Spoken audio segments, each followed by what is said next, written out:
بسم اللہ الرحمن الرحیم۔ السلام علیکم رحمۃ اللہ وبرکاتہ۔ جمعرات جمعہ 10 بار یہ سورت پڑھو، غیب سے پیسوں کا انتظام ہوگا۔ کبھی ادھر سے پیسے ملیں گے اور کبھی ادھر سے پیسے ملیں گے انشاءاللہ۔ ناظرین، جب بھی پیسوں کی اشد ضرورت پڑ جائے تو جمعرات اور جمعہ کے دن 10 بار یہ سورت پڑھیں، غیب سے پیسوں کا انتظام ہوگا انشاءاللہ۔ سیدہ عائشہ رضی اللہ تعالیٰ عنہ سے مروی ہے کہ نبی کریم صلی اللہ علیہ وآلہ وسلم نے فرمایا، اپنی نمازوں کا کچھ ایسا گھروں میں بھی ادا کیا کرو، ان کو قبرستان نہ بنا دو، جیسا کہ یہودیوں نے اپنے گھروں کو قبرستان بنا دیا تھا۔ بے شک جس گھر میں قرآن مجید کی تلاوت کی جاتی ہے وہ اہل آسمان کو ایسے نظر آتا ہے جیسے اہل زمین کو ستارے۔ تو ناظرین، قرآن کریم جو ہے رب تعالیٰ کی وہ آخری کتاب ہے جس کو اس نے اپنے آخری نبی صلی اللہ علیہ وآلہ وسلم پر نازل فرمایا، اور سب سے بڑھ کر اس کی حفاظت کا ذمہ اپنے سر پر لیا، جیسا کہ رب تعالیٰ کا فرمان ہے، ترجمہ کہ ہم نے اس ذکر کو نازل کیا، ہم ہی اس کے محافظ ہیں۔ نبی پاک صلی اللہ علیہ وآلہ وسلم نے فرمایا کہ جس گھر میں قرآن پاک کی تلاوت کی جاتی ہے اس گھر میں رحمت کے فرشتے آتے ہیں۔ یہ فرشتے اس گھر کے لیے دعائیں کرتے ہیں اور اس گھر اور آنے والی مصیبت پریشانی کو اس گھر سے دور کر دیتے ہیں۔ جس گھر میں فرشتے آتے ہیں اس گھر میں اللہ کی رحمتیں ہوتی ہیں، برکتیں ہوتی ہیں۔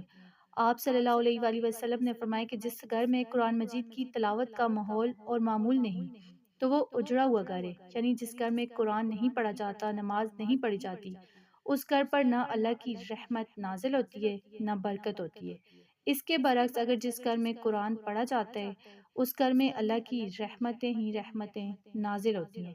پیغمبر اکرم صلی اللہ علیہ وآلہ وسلم نے فرمایا کہ یہ تمہارے قلوب ہیں، ان کو زنگ لگ جاتا ہے، جس طرح لوہے پر پانی آ جائے تو لوہے کو زنگ لگ جاتا ہے، اسی طرح تمہارے دلوں کو زنگ لگ جاتا ہے۔ تو صحابہ نے پوچھا، یا رسول اللہ صلی اللہ علیہ وآلہ وسلم، جب ہمارے دلوں کو زنگ لگیں تو اس کو ہم کیسے ختم کر سکتے ہیں؟ تو آپ صلی اللہ علیہ وآلہ وسلم نے فرمایا کہ دلوں کو سیکل دینے کے لیے دو اہم کام کرنے کی ضرورت ہے۔ ایک، کثرت سے موت کو یاد کرو، دلوں کا زنگ دھل جائے گا، اور دوسرا یہ کہ قرآن کی تلاوت کرو۔ تلاوت قرآن دلوں کو نور دیتی ہے۔ اگر ہم تلاوت قرآن نہ کریں تو قیامت کے دن یہ قرآن مجسم ہو کر شکایت کرے گا۔ تو ناظرین، اگر آپ کا رزق تنگ ہے، یعنی گھر میں پیسوں کی ریل پیل نہیں، برکت نہیں، کاروبار میں برکت نہیں، وسعت نہیں، یا آپ بے روزگار ہیں تو بہترین روزگار کے لیے، بہترین رزق کے لیے، کاروبار میں برکت کے لیے، رزق میں برکت کے لیے، فراوانی کے لیے صبح 10 مرتبہ قرآن کی یہ چھوٹی سی سورت سورہ اخلاص ہے، اسے 10 مرتبہ لازمی پڑھیں۔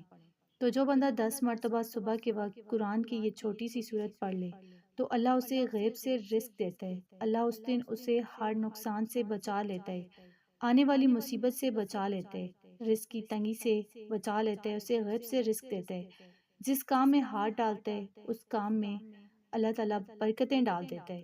تو آج جمعرات اور کل جمعہ کے دن 10 مرتبہ اولا 10 مرتبہ درود پاک پڑھ کر درمیان میں 10 بار سورہ اخلاص پڑھیں۔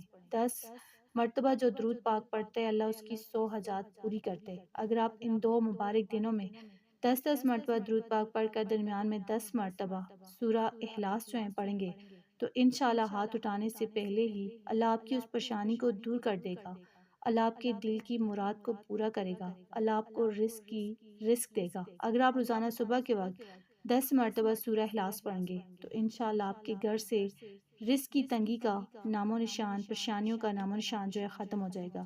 تو آج جمعرات کا دن ہے اور کل جمعہ کا دن ہے، اس عمل کو آپ لازمی کریں اور اپنی زندگی کا حصہ بنا لیں۔ انشاءاللہ مرتے دم تک کسی کے محتاج نہیں ہوں گے۔ تو اگر آپ کو ویڈیو اچھی لگی اسے آپ نے لائک کرنا ہے، شیئر کرنا ہے اور چینل کو سبسکرائب کرنا ہے۔ جزاک اللہ۔